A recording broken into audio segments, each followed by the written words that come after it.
Welcome back, dear listeners. Tonight, we will wander slowly through a quiet piece of history, a history that does not rush, that does not demand, but instead drifts softly through the long hours of the Second World War.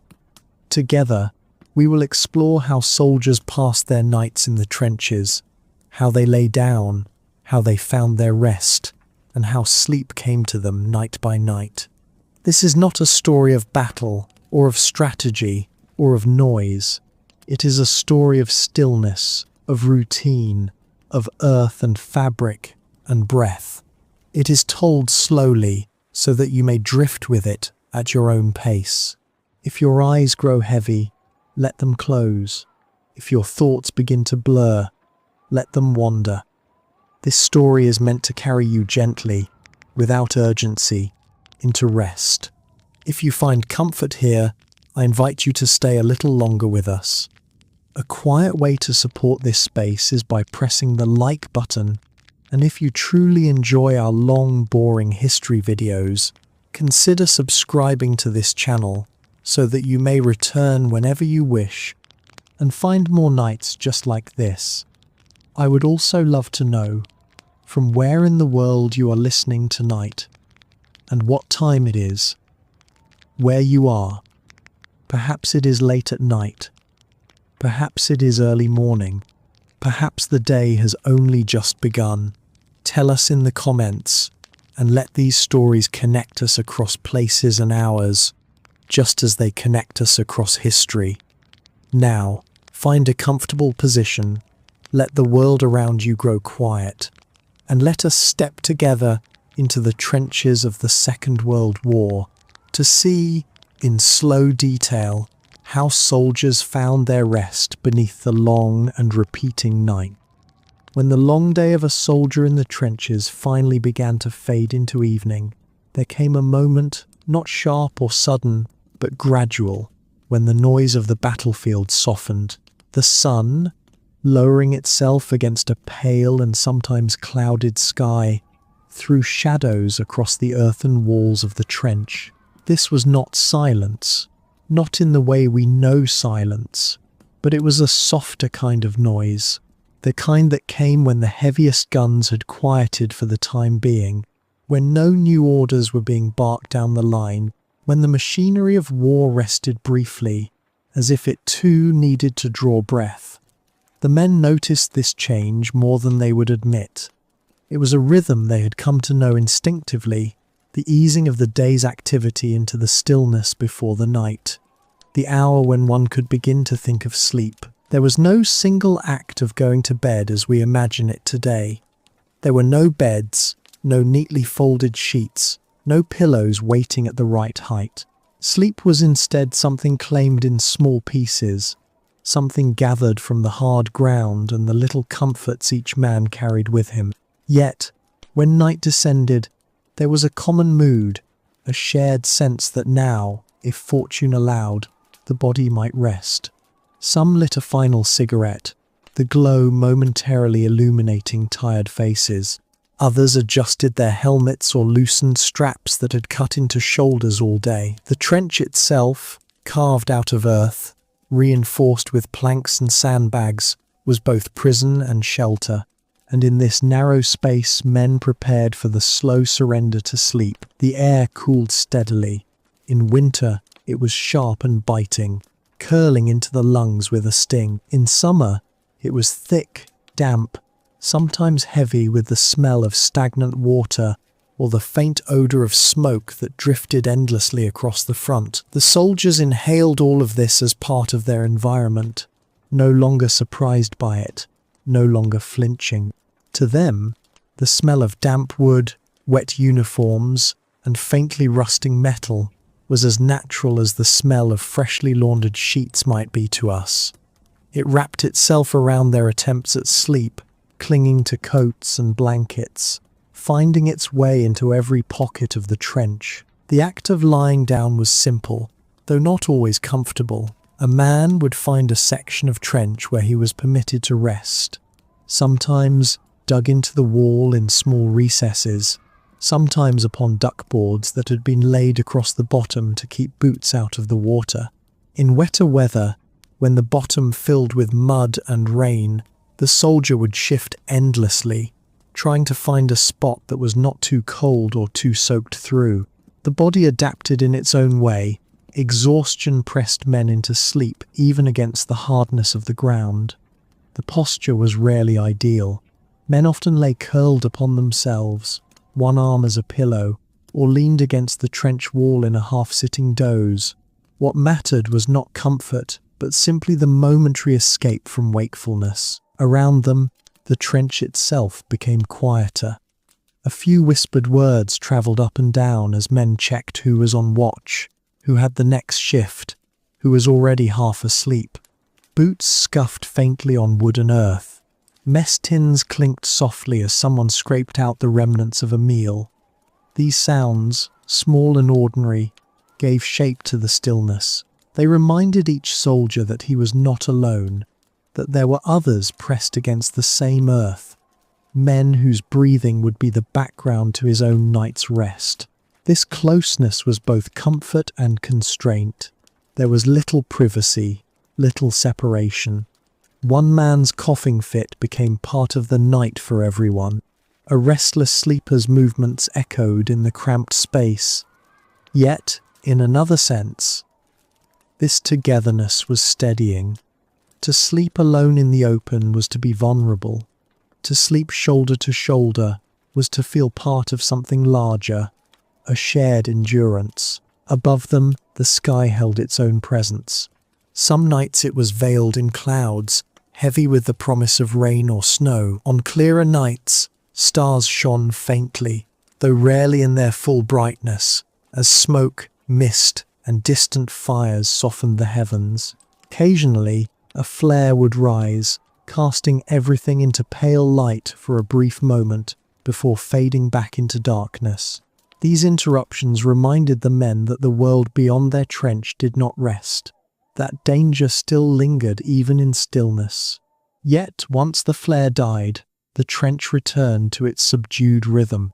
The soldiers had long since learned to close their eyes against such changes, to let the brief disturbance pass, and to sink again into whatever fragment of sleep they could capture. The transition from wakefulness to rest was slow. The body carried the strain of hours spent in vigilance, of carrying equipment, of digging, or marching, or waiting under the strain of battle. Muscles ached, and joints stiffened. Boots remained laced, uniforms stayed on, rifles rested within reach. The soldier did not undress for bed. He merely lessened his weight against the earth. In this sense, sleep was always partial, always light, as if the body understood it might need to rise again at a moment's notice. It was not the deep rest of a safe home, but it was rest enough to allow the next day to come. What lingered in these hours was the mind. For some, the quiet before sleep drew out thoughts of home, the memory of a bed long abandoned, the scent of sheets laundered and dried in sunlight, the warmth of familiar walls these images visited, like half-remembered dreams. For others, the mind sank quickly into numbness, too tired to imagine, too worn to recall. They lay listening to the faint breathing of those nearby, allowing the rhythm of shared exhaustion to pull them into unconsciousness. The trench became not just a place of war, but a shared dormitory of sorts, one without comfort, yet filled with the silent company of men bound by the same condition. The night advanced slowly. The deeper darkness wrapped itself over the trench, pressing against the edges of vision. Somewhere in the distance, artillery might sound, muffled by miles, echoing faintly through the soil. Occasionally, a single shot cracked across the line.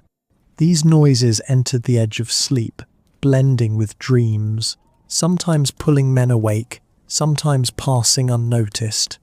The body's need for rest often overrode the instinct to flinch. Sleep came despite the noise, not because it was quiet, but because exhaustion knew no alternative. As the trench settled, Even the smallest details gained significance. The way a soldier adjusted his coat to cover his boots, the faint smell of tobacco lingering after a cigarette, the sound of rain beginning to patter softly against a helmet, the drip of water gathering on the trench wall and falling in rhythm into a small puddle. Each of these became part of the night's tapestry. For men lying awake, unable to drift off immediately, these small impressions became companions, reminders of the environment in which they rested. For those already asleep, they blended into the dreams, part of the half-real, half-imagined world that filled the short hours of rest. It was in this stillness that time lost its clear edges. Minutes stretched long, and hours became uncertain. The soldier did not measure the night in the way we do, with clocks at the bedside and a sense of scheduled waking.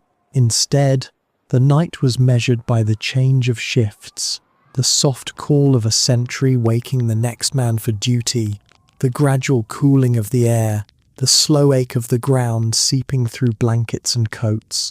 It was a time not defined by activity, but by the absence of it, by the slow surrender of the body to rest, while the mind floated between wakefulness and sleep. And when the soldier did drift away, when his breathing fell into rhythm with the others, the trench seemed to hold its breath as well. The war did not stop, but for those few hours, it was suspended in a different rhythm. The stillness before sleep was fragile, uncertain, but deeply human. It was the moment when each man, stripped of pretense and of duty, became simply a body in need of rest, curled against the earth, listening to the faint sounds of comrades nearby, surrendering to the inevitability of sleep in the only way the trenches allowed. Every night, as soldiers tried to rest, they were drawn closer to the earth than most people would ever experience in their lifetimes. The ground beneath them was not an abstract surface, but a constant companion, one that determined their comfort, their health, and often their state of mind. In the trenches of the Second World War, the earth was not only a floor upon which to lie, but also a wall, a roof, and in some cases, a grave. It was a landscape both hostile and protective, cold yet inescapably present. To understand how soldiers slept, one must first understand how they lay against this ground, and how it shaped the very nature of their rest. The trench floor, at its simplest, was cut from the soil of the surrounding land. Sometimes this was hard clay, resistant to digging yet unyielding under the weight of a tired body. At other times it was loose, sandy soil that shifted easily, filling boots and coats with fine dust that clung to damp fabric. In wetter regions, the earth turned quickly to mud, a thick, clinging substance that swallowed boots and seeped through even the strongest layers of cloth. Wherever the soldier was stationed, the ground beneath him became a defining element of his night. To lie upon this earth was to feel its texture pressed against bones and joints. A man could feel the ridges of frozen soil beneath his shoulder blade, the edge of a rock beneath his hip. He could feel the way the mud shifted as he turned, sticky and unrelenting, refusing to let him find a dry spot. In winter, when frost hardened the surface, the ground felt like stone, unyielding and bitterly cold, stealing heat from the body like a silent thief. Each attempt at sleep was a negotiation with the soil, an adjustment of limbs, a pulling of coats, an attempt to ignore the hardness or the dampness that pressed in from below. Over time, the soldiers and their commanders devised ways to improve this contact with the earth.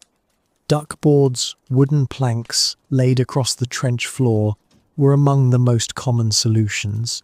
They were meant to lift feet and bodies above the water and mud, giving a surface that was at least less saturated. To lie upon a duckboard was still to lie upon wood hard as iron, but it offered some relief from sinking into the wet soil.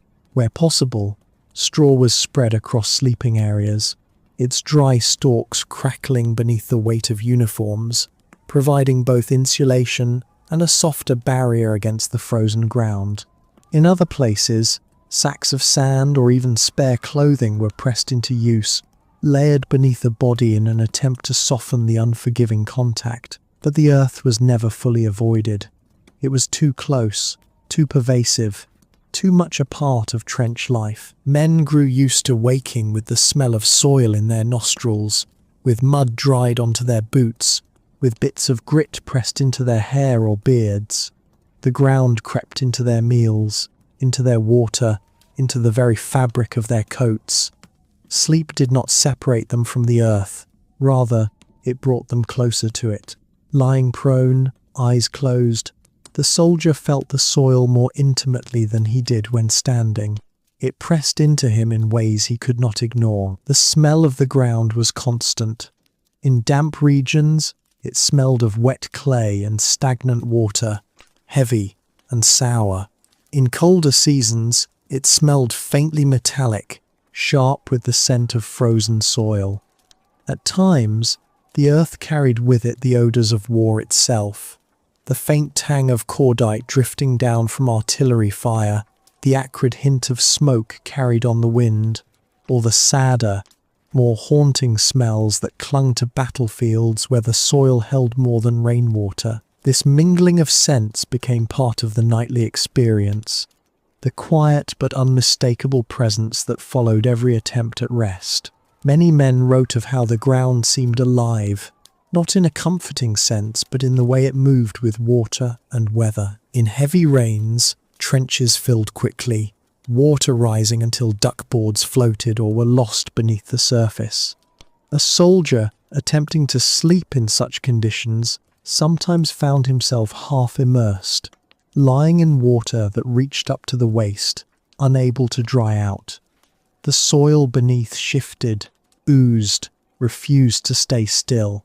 In colder weather, thawing and freezing altered the ground from night to night, creating new ridges and cracks where before there had been smoothness. Sleep was never predictable, for the surface that cradled the soldier was always changing. Despite these hardships, the earth also offered something essential: protection. Soldiers knew that the walls of their trenches, built from the same soil, shielded them from direct fire, from the blast of shells. The earth absorbed much of the violence of war, and in this sense, it became both enemy and ally. To lie against the trench wall, resting with one's back pressed into damp clay, was uncomfortable, but it carried with it the knowledge that this same wall might be the reason one woke alive the next morning. There was a grim kind of comfort in that. The earth was not soft, but it was strong, and in its strength, it kept men alive. In some regions, soldiers dug shallow sleeping niches into the trench walls. These alcoves, lined with wood where possible, offered just enough space to curl up, a body tucked slightly away from the floor. Though cramped, they provided a barrier from water and gave the illusion of a bed. Yet even here, the earth was present. The walls pressed close, damp to the touch, sometimes shedding small showers of soil during the night.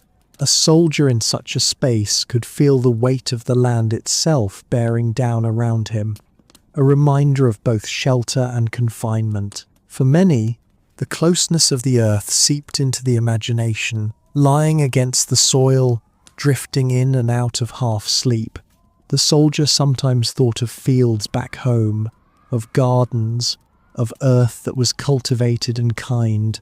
Others thought of graves, the earth not as shelter, but as final resting place. In the trench, the line between sleeping upon the soil and sleeping within it grew thinner.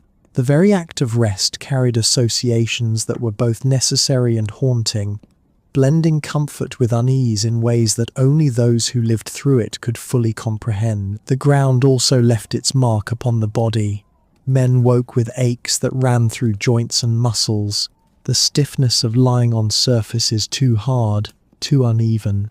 In damp weather, skin softened from constant contact with wet fabric and soil, leading to sores, infections, and the dreaded trench foot. Each attempt to sleep was shadowed by the knowledge that the ground itself could harm, that rest might come at the cost of health. Yet the body, driven by exhaustion, pressed itself to the soil night after night, finding no other choice. In the stillness of these hours, when breathing slowed and movement lessened, the soldier became acutely aware of his connection to the earth beneath. Every shift of weight sent a small vibration through the soil. Every rustle of a blanket was absorbed by the ground.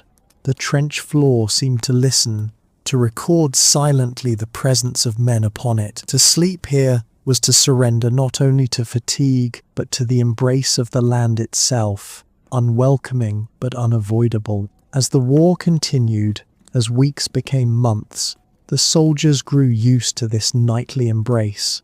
The ground became familiar, if not friendly. They knew its patterns, its moods, its capacity to both discomfort and protect.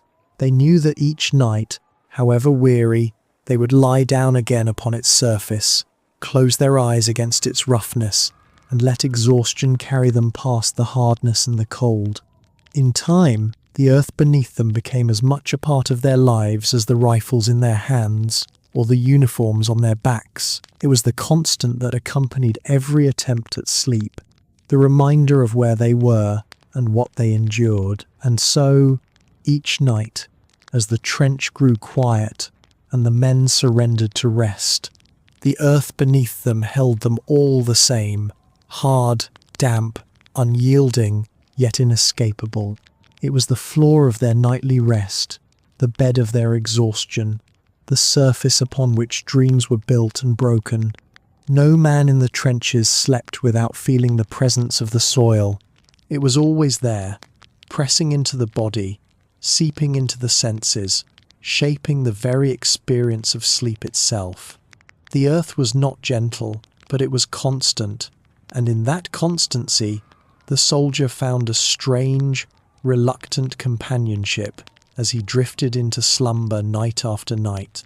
When the soldier lay down in the trench, closing his eyes against the cold and the hardness of the ground, he did not do so in silence. True silence was unknown at the front. Even in moments when no battle raged, when no shells screamed overhead and no rifles cracked across no man's land, there remained a tapestry of sound, delicate and persistent, that shaped the soldier's experience of night. These sounds were as much a part of his sleep as the ground beneath him or the coat wrapped around his shoulders. They surrounded him, softened him, interrupted him, and in their own way, lulled him. To understand the nights of the trenches, one must first listen to them. At the farthest edges, the ear caught the distant rumble of artillery. It did not cease completely, even when the front line seemed calm.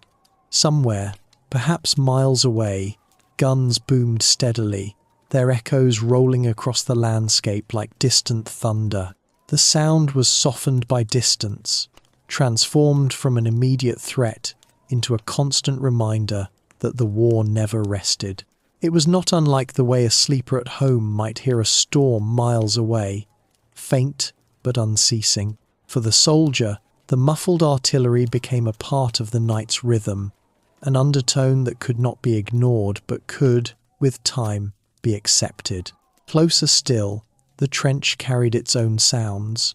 The water that seeped into the dugouts dripped steadily, falling into puddles with a rhythm both monotonous and strangely hypnotic. Each drop marked time in the slow passage of night. For men lying awake, listening to the drip of water against metal or stone, the sound could be both irritating and strangely soothing. It was an accompaniment to thought, a reminder of dampness and discomfort, yet also a rhythm that could lead the mind gently towards sleep. The movements of comrades were equally present, men shifting in their coats, boots scraping faintly against boards, the rustle of fabric as one soldier adjusted his blanket. These were small sounds, intimate and human, the noises of men trying to make themselves comfortable in a space that never truly allowed it. Sometimes a whisper passed along the trench, words exchanged between friends before sleep took them. The tone was hushed, gentle, carrying more the need for contact than for conversation. The sound of such whispers was fleeting, soon replaced by the slow rhythm of breathing, the occasional cough, the soft snore that betrayed a man's surrender to rest. Then there were the sounds of the natural world, often muted by the war but still present. The call of an owl in the distance, faint but unmistakable. The rustling of small animals along the edges of the trench, creatures that carried on their nightly routines regardless of the soldiers' presence. The wind itself made its way through, sighing across the dugouts, rattling loose boards, carrying with it the faint scent of smoke and earth. These sounds were reminders that, despite the unnatural violence of war, the world beyond still lived and breathed in its own way, carrying on beneath the same stars. Not all sounds were gentle, of course. Occasionally, a rifle shot split the night, sharp and immediate. Sometimes it came from a sentry, firing at movement across no man's land, other times from the enemy, probing the darkness with sudden violence. These cracks cut through the quiet, jarring the half asleep, pulling men back to wakefulness with pounding hearts. Yet even these grew familiar over time. Soldiers learned to distinguish the nearby shot from the one far away, the accidental discharge from the deliberate signal. What was shocking at first became simply another note in the long, nightly symphony of the trenches. Even more unsettling were the sudden flares. When a flare rose into the sky, it did not come silently. It hissed and sputtered, rising with a sound that every man knew, followed by the faint crackle as it burst into brightness. For a brief moment, the trench and the land beyond were bathed in pale, unnatural light. The shadows shifted, and everything seemed frozen under its glow. Then, slowly, the flare faded, the sound of its descent mixing with the sigh of the wind, until the darkness reclaimed the scene. Men learned to turn their faces from the light, to close their eyes against it, waiting for the inevitable return of the night. The human body itself added to the night's chorus. In such close quarters, men could not help but hear one another. The slow inhale and exhale of breath, sometimes steady, sometimes uneven. The cough that broke the quiet, harsh in the damp air. The shifting groan of joints as someone rolled over, seeking a less uncomfortable position. For some, these sounds were reassuring, reminders that others lay close by, that they were not alone in the darkness. For others, they were irritations, small interruptions that made sleep elusive, but whether welcomed or endured, they were unavoidable. Beyond these immediate sounds were those that belonged only to the imagination. In the darkness, with eyes closed, the mind sometimes supplied noises that were not truly there. A faint echo could be mistaken for footsteps. A shift of wind might be heard as whispered voices. The brain, half dreaming, filled in gaps, turning distant rumbles into conversations, or the creak of wood into approaching danger. These imagined sounds blurred with the real, creating a soundscape that was at once external and internal, shaped as much by the soldier's own mind as by the world around him. Perhaps the most persistent sound of all was the hum of war itself, subtle yet constant. It was not a single noise, but the combination of many. The faint echo of guns, the wind across the lines, the drip of water, the shuffle of boots, the breath of comrades. Together, they formed a background that never ceased, a constant reminder that rest was temporary, that the world outside the trench did not stop turning. Yet, paradoxically, this constancy also brought a form of comfort. Like the steady ticking of a clock, it became familiar, predictable. The soldier, wrapped in his coat, lying against the damp earth, could let himself drift into sleep precisely because he knew these sounds, because they were always there.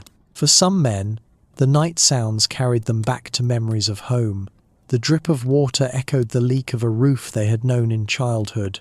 The wind through the boards resembled the creak of an old farmhouse. Even the distant guns, softened by miles, might recall the thunder of summer storms. In the haze of half-sleep, these connections grew stronger, and the soldier found himself carried briefly away from the trench, resting instead in the imagined spaces of memory. In this sense, the sounds of the night were not only reminders of war but also threads that tied the soldier back to the life he had left behind. As hours passed, the sounds shifted subtly. Early in the night, there was more movement, more whispers, more small clatters as men settled themselves. Later, as exhaustion claimed them, the trench grew quieter, the human sounds replaced by the steadier rhythms of breathing and the occasional stir of a guard changing shifts. Toward the hours just before dawn, birds sometimes began their calls, faint and hesitant at first, then stronger. This gradual return of natural sound marked the approach of morning, the end of one more night in the trench. But until that time came, the soldier lay surrounded by sound, drifting between wakefulness and rest.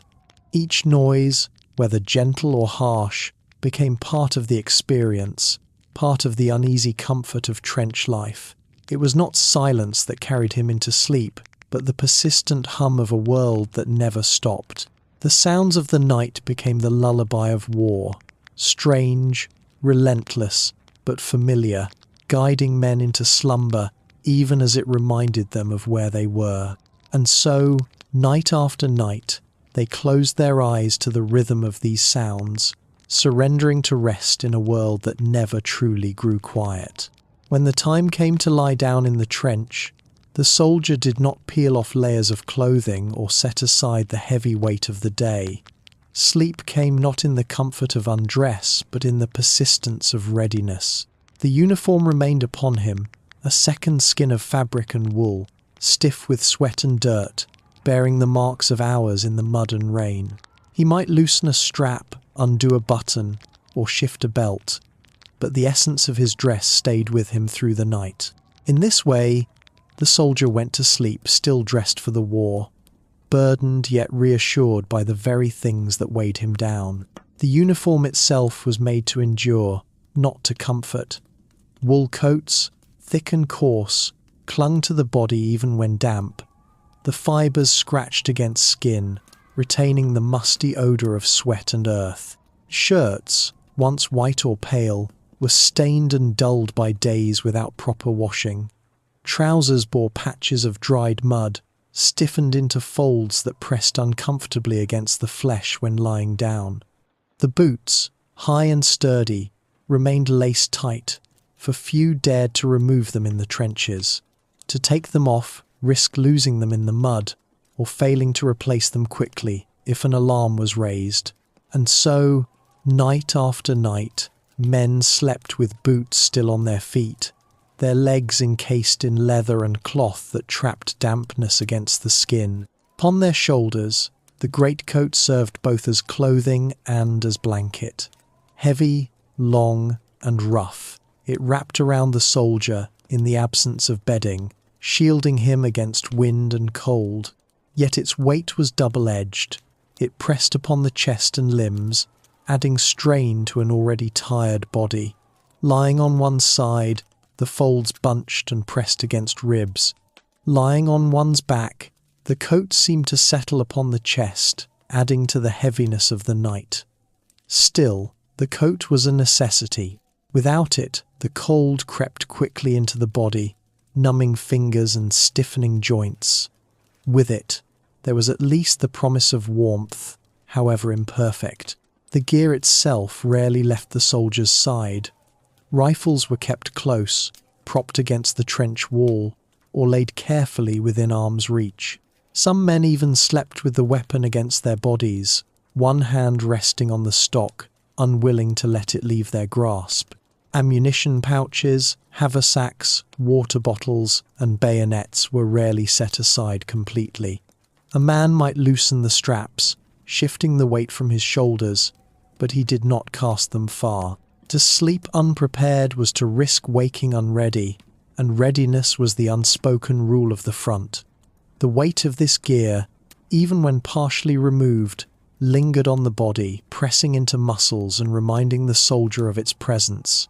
There was, in this burden, a peculiar sense of security.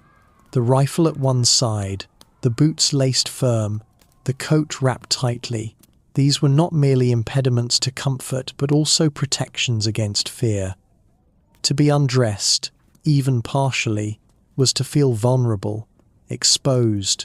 To keep the uniform and gear close was to preserve the illusion of safety, the knowledge that at a moment's notice one could rise, take position, and meet whatever danger appeared. In this way, the very things that weighed most heavily on the soldier also provided the fragile reassurance needed to close his eyes. The sensations of this nightly attire were vivid and constant. The fabric scratched the skin, especially where damp wool rubbed against the neck or wrists. Boots trapped warmth and moisture, leading to soreness, blisters, and the slow ache of swollen feet. Belts and straps pressed into the flesh, leaving marks that remained even after they were loosened. The rifle's cold metal against the skin, when held close, was a reminder of both necessity and discomfort. The body did not forget these sensations, even in sleep. Dreams were often tinged with the weight of clothing, the tightness of straps, the heaviness of boots that never left the feet. To lie down in such attire was not to abandon the day, but to carry it into the night. The uniform held the smells of sweat and smoke, the stains of soil, the creases of long hours. It was a record of the soldier's labor and struggle, worn against the body even as he tried to rest. The night did not cleanse him of these burdens, it merely allowed him to pause within them. The act of sleep became a negotiation between the body's need for rest and the uniform's persistent claim upon him. Some men attempted small measures of relief. A button might be undone to ease the chest. A belt might be unfastened, its buckle laid aside for a few hours. Helmets, heavy and unwieldy, were sometimes removed, though many kept them near at hand, knowing that at any moment a sudden alarm could send them scrambling back into position. These small adjustments brought fleeting comfort, but they did not erase the weight entirely. The uniform remained, as did the boots, the greatcoat, the rifle close at hand. There was also the matter of dampness. In trenches where rain and mud prevailed, clothing rarely dried completely.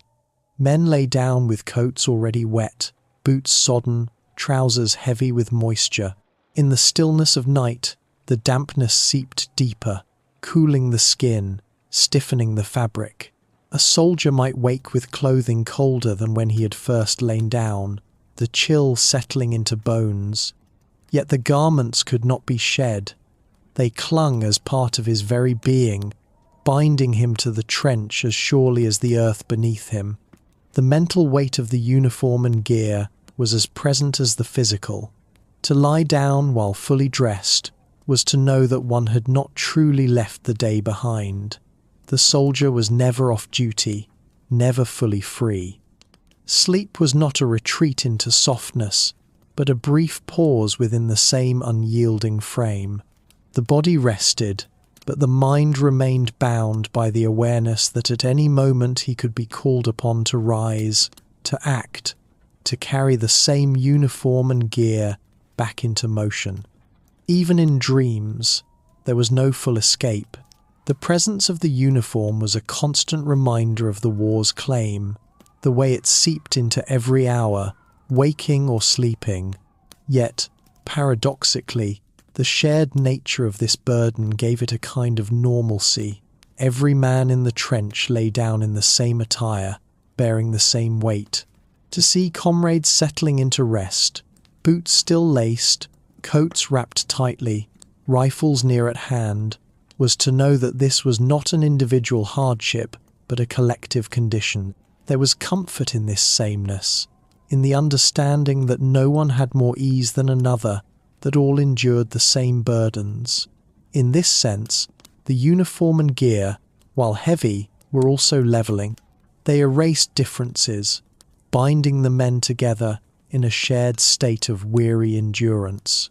The sounds of the night mingled with the weight of the clothing, the creak of leather straps, the rustle of wool, the faint clink of a metal buckle shifting against the ground.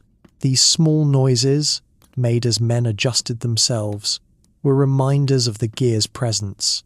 They filled the quiet, reinforcing the truth that the soldier never slept free of his tools of war. The uniform and gear were companions, unwelcome perhaps, but inseparable. And so, each night, the soldier surrendered to sleep within this frame. The body, despite its discomfort, found ways to rest. Muscles slackened beneath the wool and leather. Breathing slowed beneath the weight of the greatcoat. The mind, still aware of the rifle at one side, allowed itself to drift into uneasy dreams. It was a fragile rest, incomplete, but it was enough to carry the soldier into another day. The weight of uniforms and gear never left him, but over time it became familiar, expected, even accepted. It was not comfort, but it was constancy, and in the shifting uncertainty of the trenches, constancy itself was a kind of solace. Night after night, men lay down, clothed, armed and burdened, surrendering to rest not by shedding their gear but by learning to sleep within it. The weight was always there, pressing into the body, lingering in the mind. Yet within that weight was the small, steady assurance that they were ready, that they were not caught unprepared, that even in slumber they remained soldiers. This was the paradox of the trench, that sleep, the most human of needs, was taken not in freedom, but in readiness, wrapped in wool and leather, with the tools of war held close. And so they slept, burdened yet reassured, weary yet watchful, carrying the weight of their uniforms and gear into the fragile silence of the night. When a soldier in the trenches of the Second World War prepared himself for sleep, the thought of a bed in the traditional sense was little more than a memory. There were no soft mattresses, no neatly folded sheets, no warm quilts tucked in at the edges. Instead, there were the earth walls of the trench, damp with rain and heavy with the scent of mud, and there was the ground itself, unforgiving in its hardness. In such a place, comfort had to be found in fragments in a folded coat, in the rare arrival of a blanket, or in whatever scraps of material could be gathered and arranged into something resembling bedding. The soldier learned to think differently about rest, not as a luxury but as a negotiation with the barest conditions available to him. The greatcoat was the most dependable of these companions.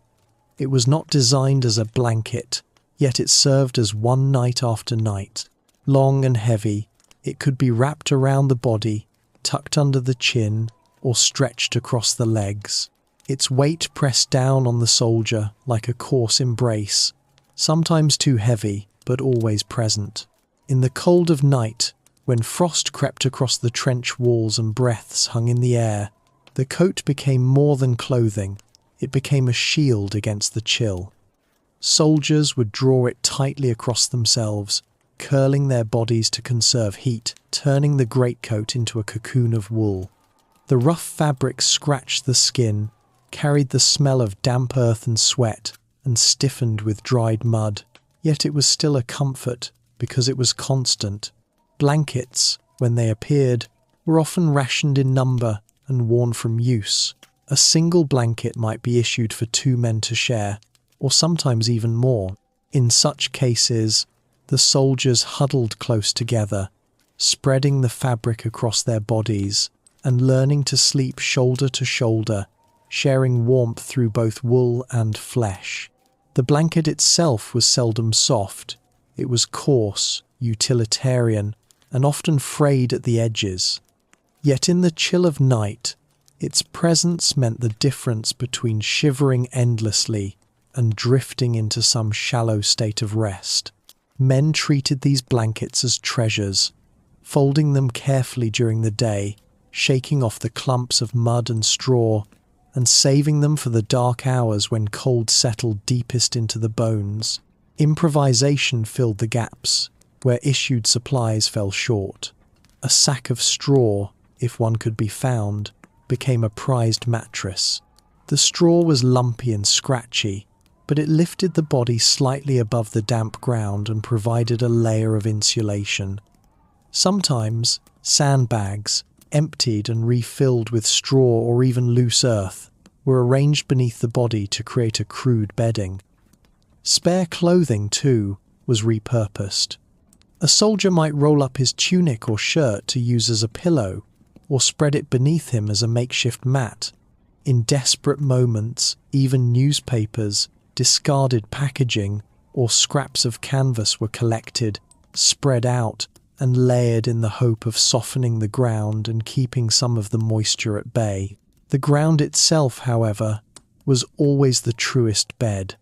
Soldiers lay upon it night after night, learning its contours, feeling its dampness seep into their bodies. In some places, duckboards or wooden planks were laid down to prevent men from sinking into mud, and these too doubled as bedding. Though rigid and narrow, they offered a certain relief compared to lying directly on wet earth. The soldier would stretch himself across the boards, adjusting his body to avoid gaps and uneven edges, and there he would settle for the night. Hard as they were, the boards offered the promise of staying dry, and dryness was often more precious than softness. When materials were scarce, the men relied on each other. Shared body heat was as valuable as any blanket. Soldiers would lie close together, arranging themselves in narrow spaces so that shoulders and arms touched, warmth transferring from one body to the next. The greatcoat might be stretched across several men, each tugging at its edges, trying to claim a share of its shelter. In these moments, camaraderie and necessity became indistinguishable. What one man had, another shared. For the cost of keeping a blanket to oneself might be another's night spent in unrelieved cold. The scents and textures of this bedding were unmistakable. Blankets carried the smell of damp wool, tinged with smoke from campfires or the acrid residue of spent gunpowder. Greatcoats retained the odour of sweat, mingled with the earthy smell of trench mud. Straw smelled faintly sweet at first, but quickly grew musty and sour when dampened by rain or sweat. Newspapers, when used, released the scent of ink and old paper, mingling strangely with the surrounding odours of soil and unwashed clothing. Each layer of bedding was a sensory record of the trench itself, a mingling of earth, wool, sweat, and smoke that clung to the soldier's rest as surely as it did to his waking hours. Even with these efforts, comfort was elusive. Blankets were too few, coats were heavy and damp, straw was uneven and dirty, and the ground pressed unyieldingly against the bones. Sleep came not because the bed was inviting, but because exhaustion overcame discomfort. The body, worn by hours of labour, watchfulness, and strain, eventually surrendered to the necessity of rest, no matter how hard the surface or how thin the covering. The soldier did not sink into a soft bed. He collapsed into a truce with the cold and the hardness, letting weariness do the work that comfort could not. Yet, within this harshness, there were small rituals. A man might fold his greatcoat carefully before spreading it across himself, as if preserving a semblance of order. Another might smooth the blanket, even if it was torn and thin, to make it feel more like the bedding he once knew at home. Straw, when available, might be shaken and fluffed before being laid down, though its relief was minimal. These gestures, though simple, created a sense of familiarity, a rhythm of preparation that gave sleep the dignity of a process. In the midst of war, where so much was disorder, these quiet acts of arranging coats, blankets, and scraps of bedding offered a thread of continuity with the lives soldiers once lived. There was also the knowledge that makeshift bedding had to be guarded. Blankets could be stolen, lost, or ruined. A sudden rain could soak everything, leaving men to shiver through the night with only damp coats clinging to their bodies. Straw, once wet, became heavy and useless, clumping together and offering no insulation. Newspapers dissolved into pulp, sticking to clothing rather than softening the ground. Each material was fragile, vulnerable to weather and chance, and soldiers cherished what little they had, treating even the humblest scrap as something to be preserved. Over time, the body adjusted. Men became accustomed to the rough wool of the greatcoat, to the hardness of the planks, to the shared warmth of a thin blanket. What would once have seemed unbearable grew into something ordinary. The soldier no longer expected comfort, he expected only endurance. And in meeting this expectation, he found a measure of peace. The bedding was poor, the ground unforgiving, but within that unchanging reality lay a strange steadiness. The same coat, the same blanket, the same patch of ground, they became familiar, known companions in a world otherwise filled with uncertainty. The memory of real beds lingered, of course. Soldiers thought of sheets freshly washed, of mattresses that gave beneath the body, of pillows that cradled the head. These thoughts often came in quiet moments before sleep, when the greatcoat was pulled close and the ground pressed hard against the ribs. Yet the memory was softened by distance, dulled by repetition of trench nights. What was once a sharp longing became a faint, persistent ache, folded into the rhythm of daily life. The soldier did not expect to find such comfort again soon, and so he turned his thoughts away from it, focusing instead on the small mercies of a dry coat, a shared blanket, or a rare sack of straw. In this way, bedding in the trenches became not a matter of comfort, but of adaptation. Soldiers did not rest because the ground welcomed them. They rested because they had learned to make do with what little could be gathered. Greatcoats became blankets, blankets became treasures, straw became mattresses, and scraps of paper became padding. The body adjusted, the mind accepted, and sleep came as it always does, not because the bed was soft, but because the human need for rest eventually overcame even the hardest ground and the heaviest coat. Night after night, men settled into these makeshift beds, wrapping themselves in wool, huddling together beneath thin blankets, spreading straw across damp boards, and surrendering to the quiet persistence of exhaustion.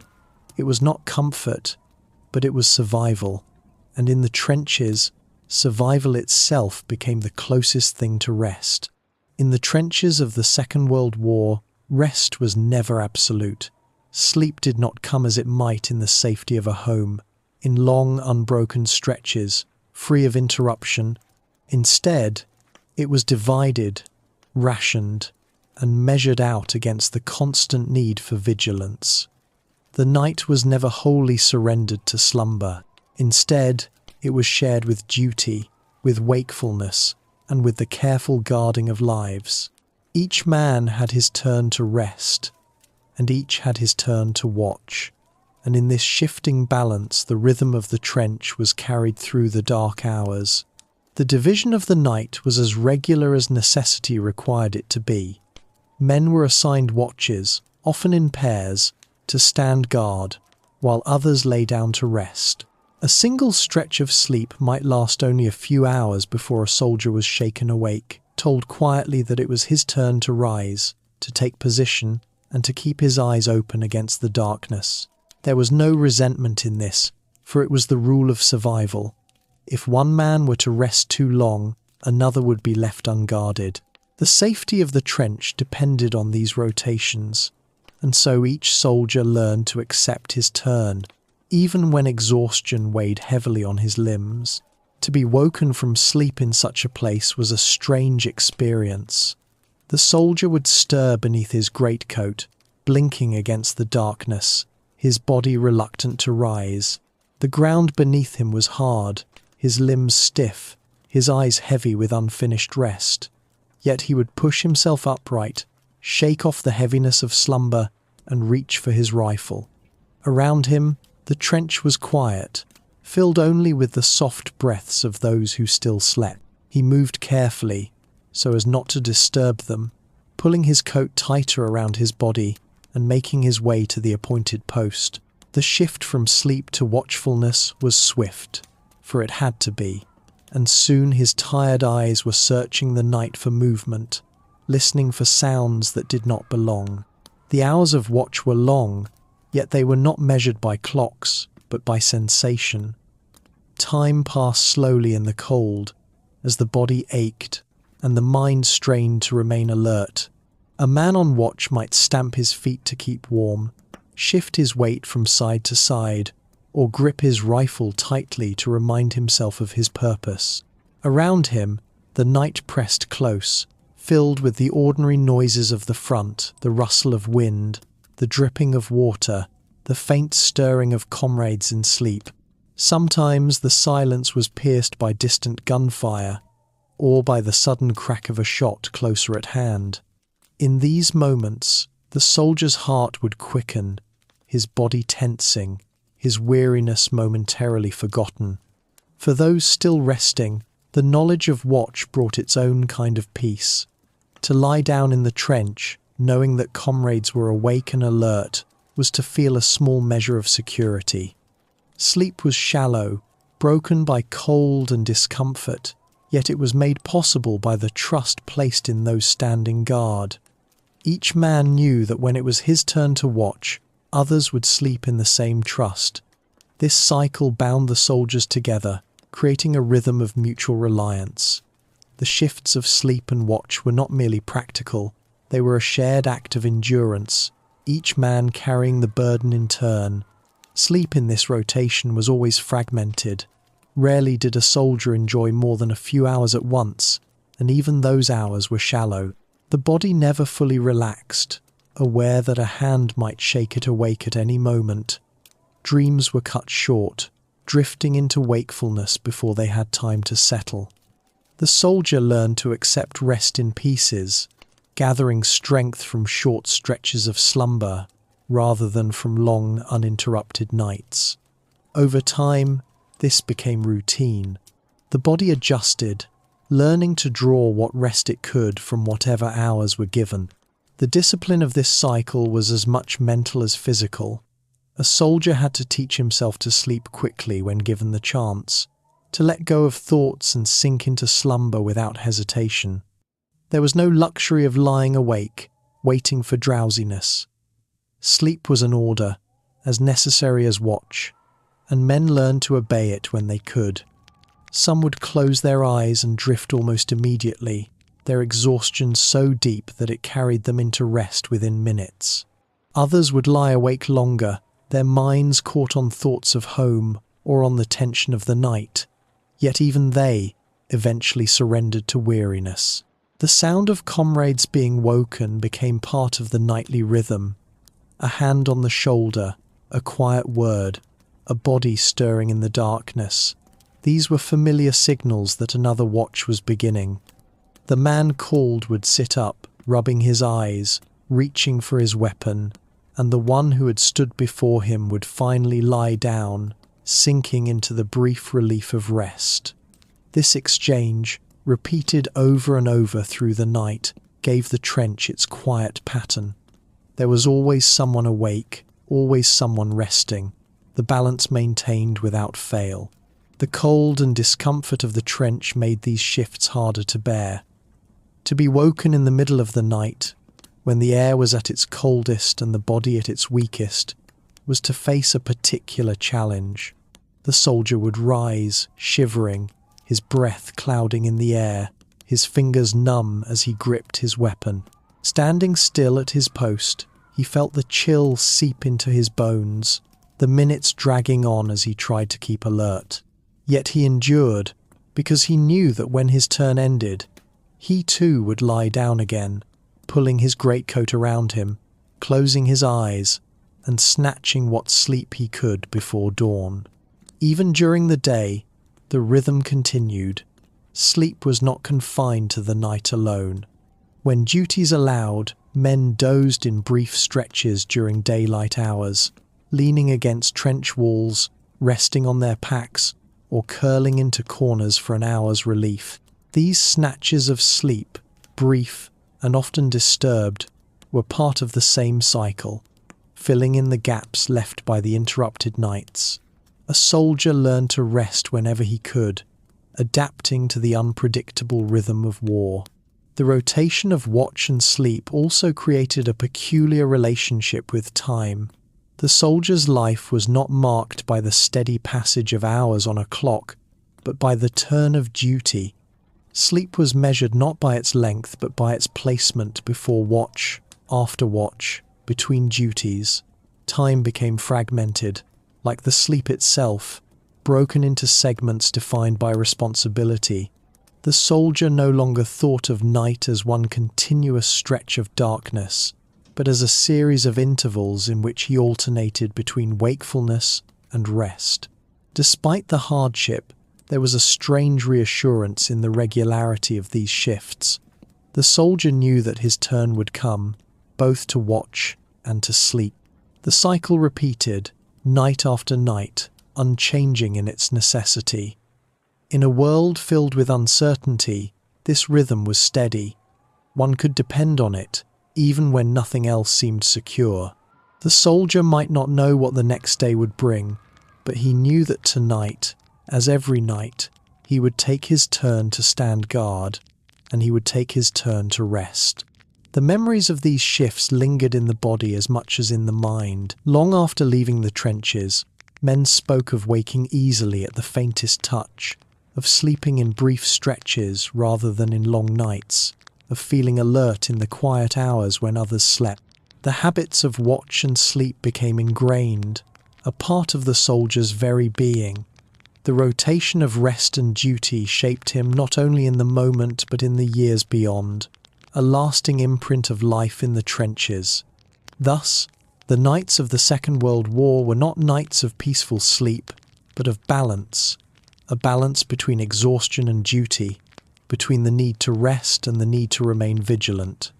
Soldiers learned to live within this rhythm, to accept the fragmentary nature of their rest, and to trust in the watchfulness of their comrades. Sleep was never complete, never secure, but it was enough to sustain them, carried out in shifts, shared among them all, and in this way they endured the long nights, one rotation at a time. When the sun slipped below the horizon in the trenches of the Second World War, the day's weariness did not dissolve into comfort. Instead, it gave way to the deeper trial of the cold. Night after night, men faced the creeping chill that sank into the earth, the air, and their very bodies. The cold was not merely a sensation but a constant companion, one that pressed against the skin, stiffened the muscles, and made every attempt at rest a struggle. To lie down in the trench was to invite the cold to settle in, to feel it seep slowly through coat, blanket, and flesh, until it reached the bone. The soldier did not resist the cold with hope of banishing it. He endured it, adjusting his body, curling into itself, and letting weariness carry him into shallow sleep despite the unyielding chill. The earth beneath him was always the first to betray its coldness. Damp and unyielding, it radiated the chill upward into the body. Even when straw or planks were placed between soldier and soil, the dampness and the cold found their way through. Boots that had been wet all day never fully dried, and at night they stiffened, pressing damp leather against swollen feet. Trousers and coats, even when wrapped tightly, carried the day's moisture within them, and in the darkness this dampness turned to cold. Every garment that had been a shield during the day became, in the stillness of night, another layer that trapped the chill against the body. Breath became visible in the night air. A faint cloud rose with each exhale, drifting briefly before dissolving into the darkness. Men noticed these clouds, sometimes watching them absently as they lay awake, tracing the rhythm of their own breathing in the faint white mist. In colder stretches of the front, frost would gather along the edges of the trench, creeping onto planks, collecting on rifles, and even settling lightly on the edges of blankets. A man might wake to find his greatcoat stiffened with frost, the fabric crisp where it had been damp hours before. The cold left its marks everywhere, insistent and unrelenting. Sleep, in such conditions, was shallow. The body sought warmth instinctively, curling tightly, pulling the greatcoat close, tucking hands beneath armpits or between knees. Blankets, when they were available, were shared, spread across two or more bodies to trap whatever warmth could be gathered. Soldiers lay pressed against one another, shoulder to shoulder, leg to leg, sharing the heat of their bodies through the long hours. Privacy was forgotten in these moments. Warmth was more precious than space, and survival was more urgent than modesty. To be alone in the cold was to suffer more deeply, so men learned to share their warmth without hesitation. The sounds of cold nights carried their own particular quality. The creak of leather as a man shifted in stiff boots, the rustle of wool as greatcoats were pulled tighter, the faint chattering of teeth when the air grew too sharp. Sometimes, in the stillness, the quiet groan of a soldier turning on the hard ground carried faintly along the trench. These small noises were signs of endurance, the body making its presence known as it resisted the cold. Around them, the night was otherwise hushed, broken only by the distant sounds of war, the occasional crack of a rifle, the far-off thud of artillery, the mutter of voices carried faintly on the wind. The body, when cold, did not rest easily. Sleep came in short stretches, often broken by shivering. A soldier might drift off for a few minutes, only to wake again when a tremor ran through his body. He would shift, pull his coat tighter, press himself against his neighbor, and close his eyes once more, surrendering to sleep again in fragments. Over the course of the night, these broken stretches added up to enough rest to survive, though never to feel refreshed. The soldier rose in the morning with stiffness in his limbs, cold lingering in his joints, his body already marked by another night of endurance. Hands and feet were most vulnerable. Fingers grew stiff and numb, making it difficult to adjust straps or hold a weapon securely. To keep them warm, men tucked their hands into pockets or beneath their coats, holding them against their bodies for shared heat. Feet swelled and ached within damp boots, sometimes remaining numb even after hours of rest.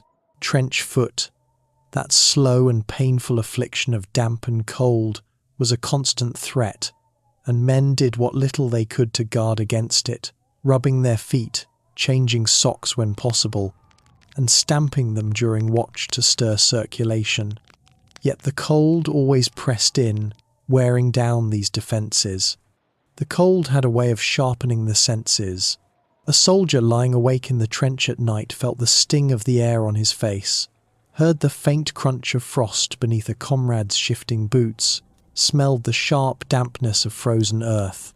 The body became attuned to every detail, alert despite exhaustion, because the cold left no room for deep slumber.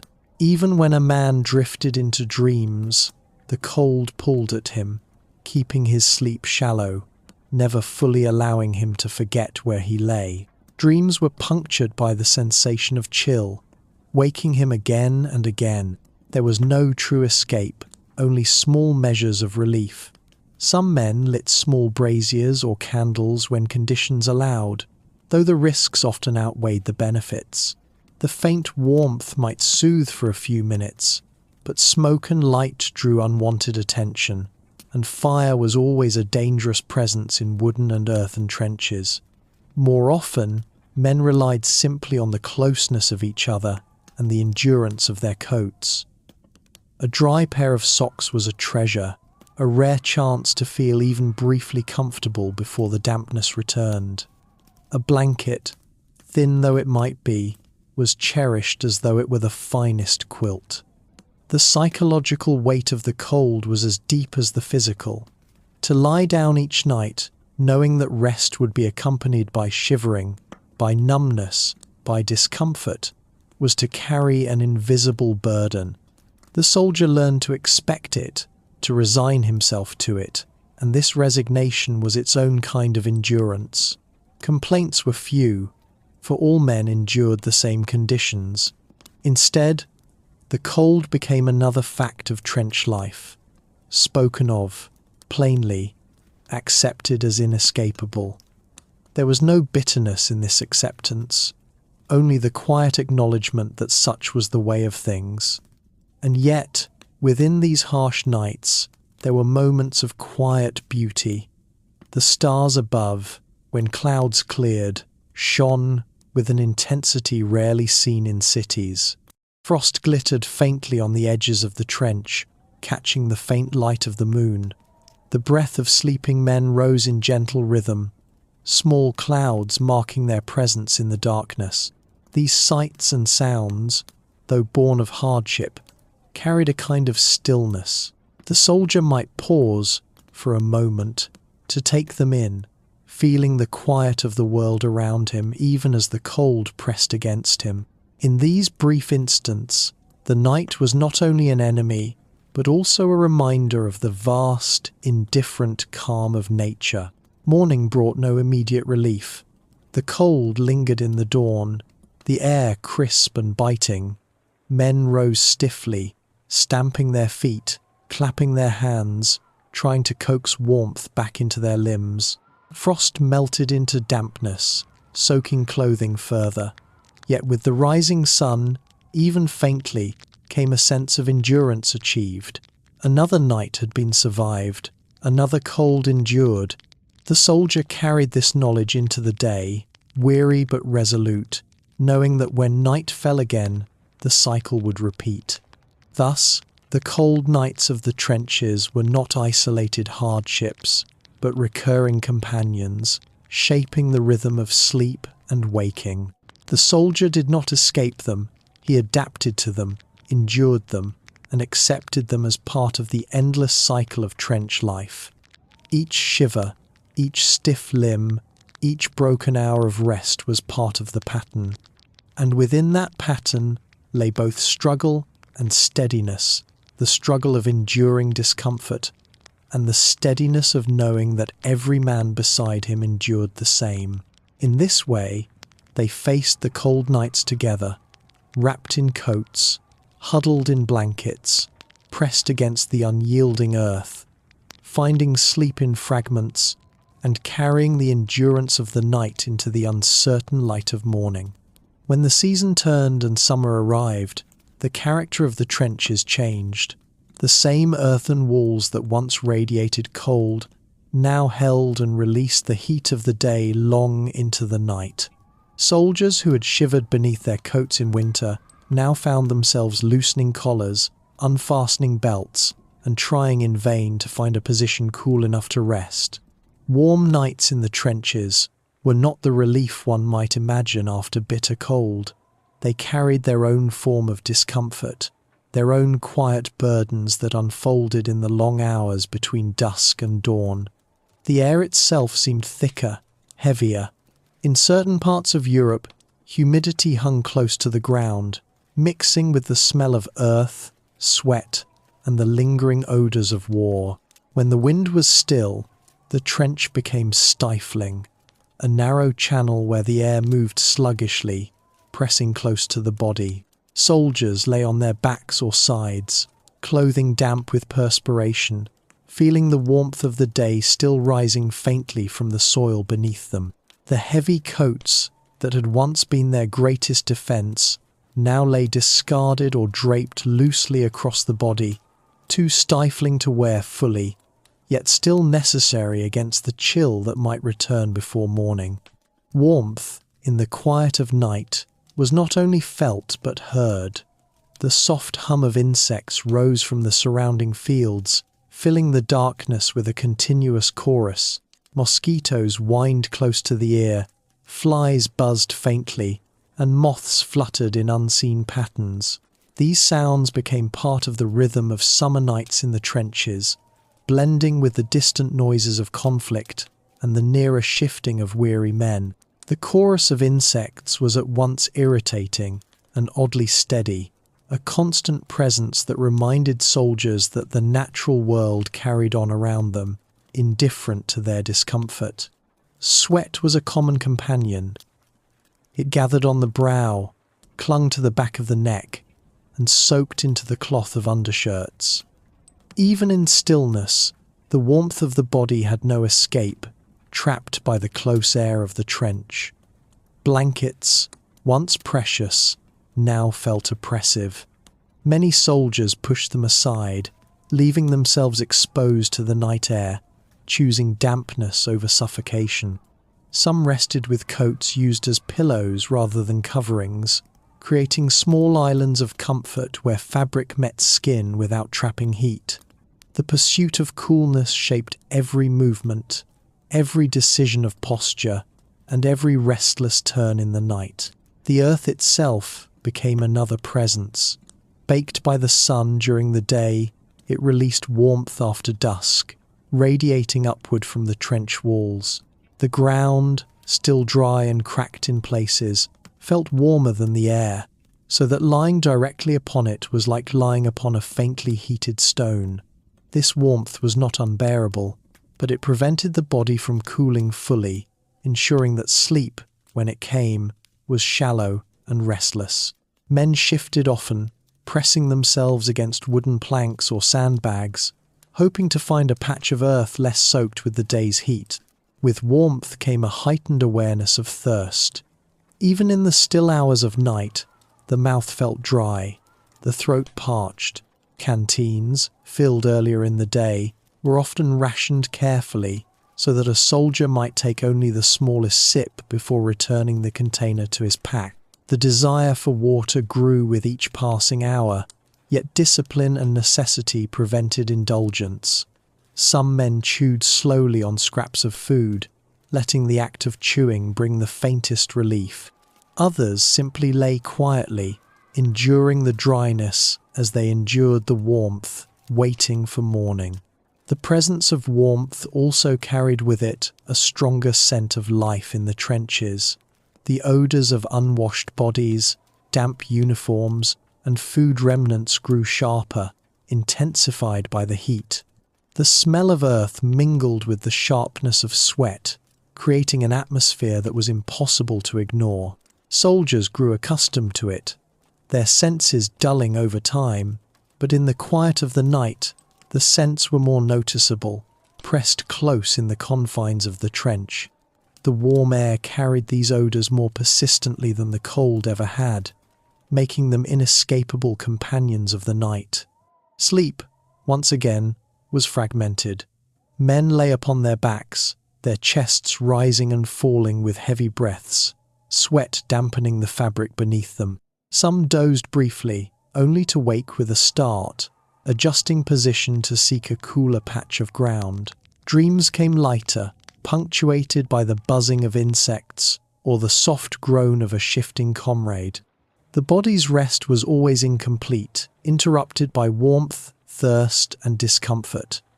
Yet, as with the cold, men learned to gather what rest they could, weaving short stretches of slumber into something just enough to sustain them through the following day. There was a subtle beauty to these warm nights as well. The sky, often clearer in summer, revealed countless stars scattered across its expanse. The Milky Way stretched faintly, a pale ribbon above the trench. The air, though stifling, carried with it the occasional scent of grass or flowers from the surrounding countryside, reminders of life beyond the war. Fireflies flickered faintly in the distance, their brief glows marking the edges of fields. Even in discomfort, the soldier could look upward and see a world vast and enduring, untouched by the struggles within the trench. The silence of these nights was never complete, but it carried a different tone than in the cold.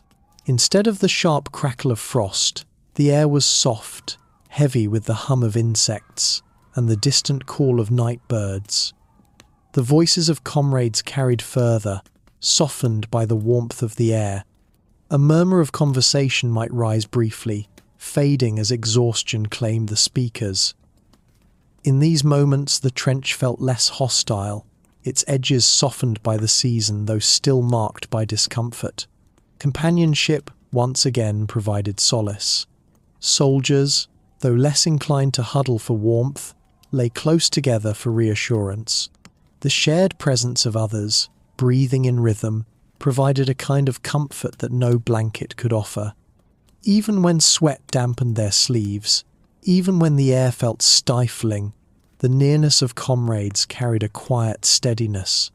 They endured the warm nights together, just as they had endured the cold, sharing the discomfort and the silent resilience that kept them moving forward.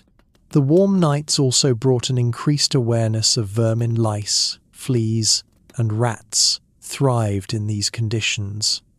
Soldiers scratched at bites, shifted restlessly, and sometimes muttered in their sleep, irritated by the constant presence of pests.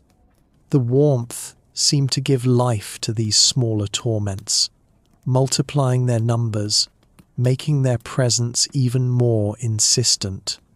It was another reminder that the trench was not merely a shelter, but also a shared home for countless other creatures, none of them invited. In spite of this, the soldier adapted. He learned to rest lightly, to move when the heat became too much, to take solace in the quiet beauty above.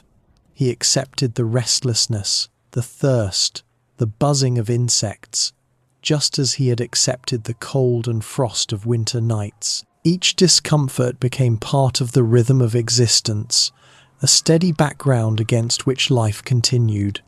The soldier did not expect comfort, and so he did not despair at its absence. He sought only enough rest to endure another day, and in this simple goal, he found a way to carry on. Morning brought a new heat with the rising sun, but also a faint sense of relief. The long warm night had passed, survived in fragments of sleep and wakefulness. Men rose slowly, stretching limbs stiffened by sweat-dampened rest, wiping brows, and reaching for water as soon as they could. The trench filled again with movement, with tasks, with the renewed rhythm of war. And yet, the memory of the night lingered, the heaviness of the air, the hum of insects, the warmth radiating from the earth. It remained part of them, carried quietly within, another layer of endurance etched into their bodies and minds. The warm nights of the trenches were not dramatic, not filled with sudden events or climactic struggles. They were steady, quiet trials, measured in beads of sweat, in restless turns, in the soft chorus of insects. They were nights of waiting, of enduring, of searching for comfort in the smallest of things, a faint breeze, a patch of cooler ground, the distant beauty of a star-filled sky. These were the nights that stretched endlessly, yet passed like all the others, becoming part of the long chain of memory that defined a soldier's life in the trenches. Life in the trenches was defined not only by mud, cold, or the weight of war, but also by the constant presence of others. A soldier was rarely alone. From waking hours to the dim hours of night, bodies filled the narrow lines of dugouts and trenches, moving together, resting together, breathing together. When darkness settled and the time came for sleep, sharing space became both a necessity and a quiet test of endurance. In these close quarters, men discovered the rhythms of each other's breathing, the shifting of bodies on the ground, the muttered words of restless dreams. Sleep was never solitary, it was always shaped by the closeness of comrades. The trench itself allowed little room for privacy. Dugouts were carved into the earth, lined with planks or reinforced with sandbags, but they remained cramped, narrow spaces. A few men at a time might lie shoulder to shoulder, their bodies pressed close out of necessity. Blankets were spread across several men at once, coats used to cover more than one figure, heat shared instinctively. There was no question of personal space, The trench allowed none. To sleep was to accept the press of another man's elbow, the weight of a knee brushing against one's own, the warmth of another's breath in the still night air. At first, for many soldiers, this closeness was awkward. Men from different backgrounds, different regions, sometimes even different nations found themselves sleeping side by side, their bodies arranged by circumstance rather than choice. Yet as nights passed, the awkwardness gave way to acceptance. The body learned to relax despite the nearness of others. The mind grew accustomed to the small sounds of breathing, the sudden turns, the shifting weight of someone adjusting in sleep. What had once been a source of discomfort became simply another fact of life, as ordinary as the sound of artillery in the distance or the dampness of the trench walls. Sharing space also meant sharing warmth, which in cold weather became essential. 2 or 3 soldiers might lie beneath a single blanket, arranging themselves carefully so that the edges covered all. Greatcoats were layered over bodies, forming makeshift covers that trapped heat beneath them. The closeness that at first felt intrusive became, in the coldest nights, a form of survival. A soldier who might have frozen alone found his body's warmth preserved by the nearness of his companions. In this way, the press of bodies was not merely endured but welcomed, the discomfort balanced by the comfort of warmth. The sounds of sleep became familiar to all. Some men breathed steadily, their chests rising and falling in quiet rhythm. Others snored, softly or loudly, their noises joining the hum of night insects or the distant rumble of artillery. Occasionally a soldier muttered in his sleep, fragments of words slipping from dreams. A sudden groan or a restless kick might ripple along the line of bodies, disturbing others momentarily before quiet resumed. Over time, these noises no longer startled or annoyed. They became part of the background of life, signs that men were present, alive, resting beside one another. In such closeness, small habits revealed themselves. One man might always turn onto his side, another prefer his back. One might fold his hands across his chest, while another tucked them beneath his head. These patterns, repeated night after night, became familiar to those lying nearby. A soldier could recognize his comrade by the sound of his breathing or the way he shifted before settling. In this way, the act of sharing space deepened bonds, as each man learned not only the waking habits but also the sleeping rhythms of his fellows. There were, of course, discomforts.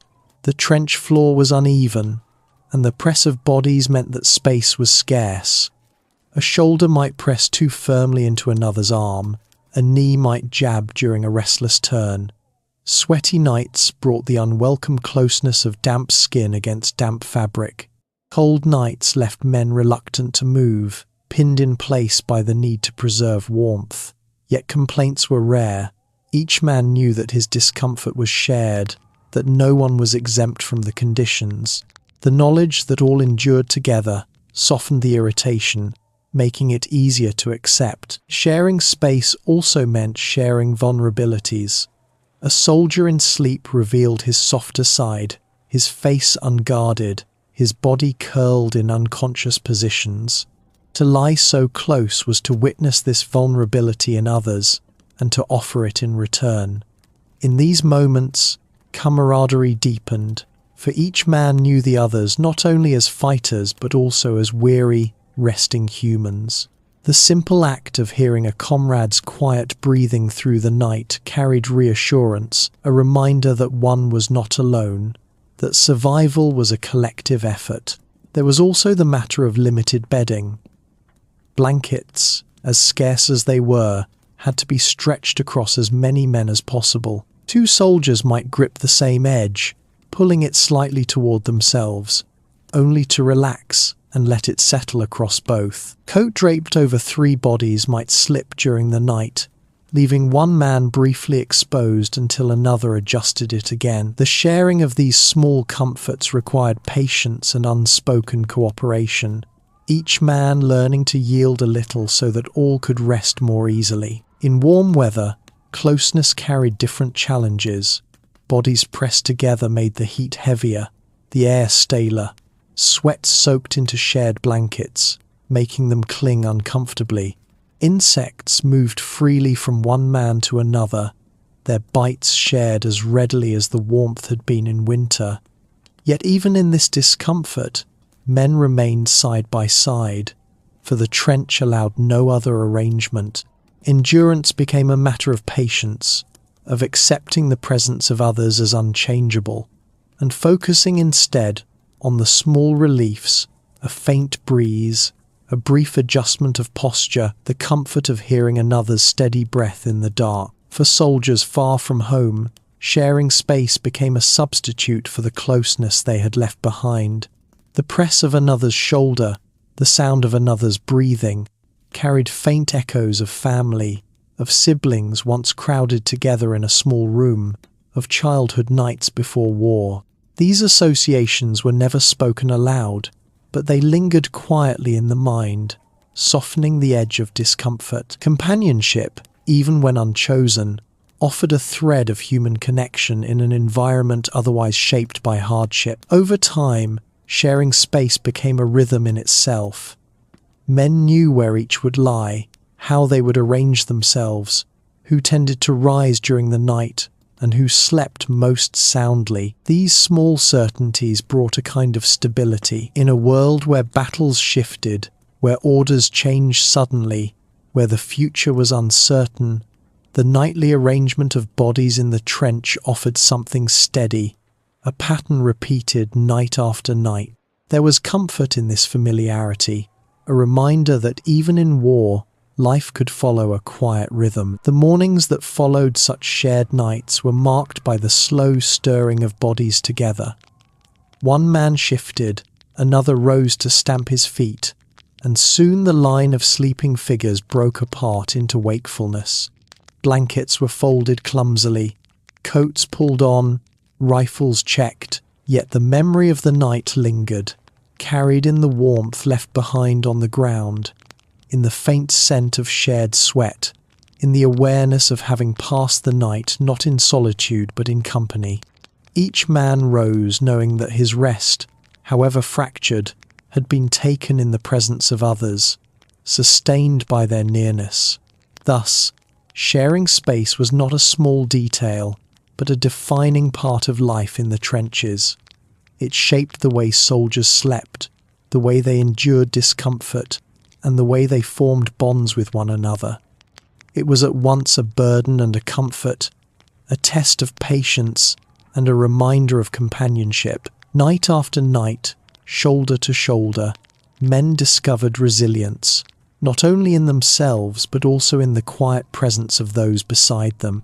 They slept not as individuals but as a collective, bound together by necessity, enduring the long nights of the war in the narrow, crowded trenches of earth. Sleep in the trenches was never uninterrupted. For the soldier of the Second World War, the night was a long sequence of fragments, of moments stolen and surrendered again, of half-dreams broken by the demands of war or the discomfort of his surroundings. Rest was not measured in hours of deep slumber, but in scattered intervals, pieced together like fragments of cloth sewn into a patchwork. The soldier accepted this pattern as part of trench life. Night after night, his body adjusted to interruptions, learning to drift into rest quickly and to rise again without complaint when duty, sound, or discomfort called him back to wakefulness. The first source of interruption was always duty itself. The trench required constant vigilance, and the line was never left unattended. Guards rotated through watches, each man given a few hours to rest before being called to stand in silence, eyes fixed upon the darkness. A soldier might have just begun to sink into the depth of sleep when a hand shook his shoulder. A whispered call brought him back, and he rose to take his turn. His body, still heavy with fatigue, stumbled toward its post, leaving behind the warmth of the blanket or the faint comfort of pressed bodies. When the watch ended, he returned to the trench floor, seeking again the place where he had been lying, only to find that sleep no longer came so easily. Even when not on duty, interruptions came from the life of the trench itself. The sound of boots moving in the dark, the low murmur of voices, the shuffle of equipment being adjusted, all these could disturb a light sleeper. Soldiers learned to sleep despite them, but the sounds always carried the risk of breaking through, pulling a man from his shallow rest. A comrade shifting beside him, rolling onto his side or adjusting the edge of a blanket, could stir another from slumber. The trench was a communal space, and one man's movement was often felt by many. Sleep was never entirely private. It was always bound to the restlessness of others. Then there was the war itself, whose interruptions were less predictable but far more jarring. A sudden burst of rifle fire in the distance, the thud of artillery shells, the faint hum of aircraft overhead, each of these sounds could rattle a sleeping man awake. The body learned to distinguish, over time, between distant noises and those that demanded immediate attention. But the startle of sudden sound was unavoidable. Dreams fractured into wakefulness, hearts beat faster, and men turned their ears toward the darkness, waiting to know whether danger had come closer or whether they might close their eyes once again. Physical discomfort was another constant interrupter. The cold of a winter's night forced men awake as shivering overtook them, their bodies shaking until they shifted, pulled blankets tighter, or pressed closer to a comrade. In summer, sweat collected on the body, soaking clothing, and making the trench floor feel sticky and unwelcoming. Damp earth often meant a soldier woke to adjust his position, seeking a patch of ground less soaked. Boots and belts dug into the body, stiff fabric chafed against skin, and numb limbs demanded movement. Each of these discomforts pulled sleep into fragments, forcing the soldier to wake and shift, only to drift again into slumber for a short while. Vermin, too, contributed to the interrupted rhythm of rest. Lice bit at the skin, forcing men to scratch even in sleep. Rats moved along the trench walls, their small claws scratching faintly at wood and soil, their presence impossible to ignore. Sometimes they crept boldly over sleeping bodies, searching for crumbs or scraps. A man would stir suddenly, brushing at his leg or arm, muttering in irritation before turning again. The trench was alive with such movements, and in that living environment, deep and unbroken rest was rare. Dreams themselves were not always kind. For many soldiers, the mind could not separate entirely from the strain of war. Dreams carried echoes of gunfire, of orders shouted, of landscapes distorted by memory and fear. A soldier might jolt awake, heart pounding, unsure whether the sound that woke him was real or imagined. In the quiet that followed, he listened intently, calming his breath, only to realize that it was only his mind that had betrayed him. Yet the interruption remained, leaving him restless as he tried to sink again into a gentler sleep. The interruptions of rest were not always unwelcome, though. Sometimes they carried moments of unexpected beauty. A soldier stirred, opened his eyes, and caught sight of the stars above, glimmering faintly through a break in the trench cover.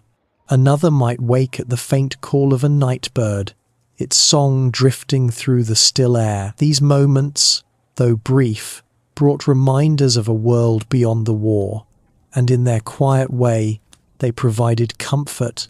The interruption became a gift, a chance to pause, to notice, before closing one's eyes again. There was also the camaraderie of shared interruptions. When several men awoke together, stirred by a sudden noise or a shift in the air, they sometimes exchanged a few soft words before returning to rest. A whispered joke, a murmured reassurance, a faint acknowledgement of presence in the darkness. These were small interactions, yet they carried weight. They reminded each man that he was not enduring the night alone. Even in the fragments of sleep, companionship softened the harshness of interruptions. The body adapted to this pattern of broken rest. Soldiers learned to take sleep where they could, to close their eyes, even for a few minutes when the opportunity arose. Rest became less about long stretches of slumber and more about collecting fragments, storing them like coins gathered patiently, adding up to something just sufficient to sustain the body. A man might sleep an hour here, another hour there, waking in between, and yet find himself able to march, to carry, to fight when needed. The body, though weary, learned resilience through these interruptions. Morning always came, whether sleep had been generous or scarce. Men rose with stiff limbs, rubbing their eyes, stretching shoulders, and stamping their feet to shake off the lingering heaviness. Some had slept only in fragments, their dreams cut short again and again, yet they carried on. Fatigue was a constant, but so too was endurance. The interrupted rest of the trenches became part of the rhythm of life, accepted as readily as the dampness of the soil or the weight of the gear. A soldier did not expect comfort, and so he bore the lack of it with quiet resolve. In the end, interrupted rest was not a failure but a way of living. It reflected the reality of trench life, a place where war, environment, and human presence wove together into a fabric that allowed no deep solitude. Rest was broken because life in the trenches was broken, divided by duty, discomfort, and uncertainty. Yet in those fragments, soldiers found enough. They slept not in peace, but in perseverance, piecing together the night from intervals, enduring interruption after interruption, until morning light called them once again to rise. In the restless darkness of the trenches, sleep rarely unfolded into long, unbroken dreams. More often, the soldier drifted into a state that hovered between waking and slumber, a fragile borderland where the mind wandered without truly settling. These half-dreams carried him through moments of exhaustion, weaving together fragments of memory, imagination, and fear. They lacked the clarity of true sleep, yet offered enough distance from reality to dull the edge of fatigue. For many, it was in this uncertain space that most of their nights passed, suspended between awareness of the trench around them and the blurred images of the mind.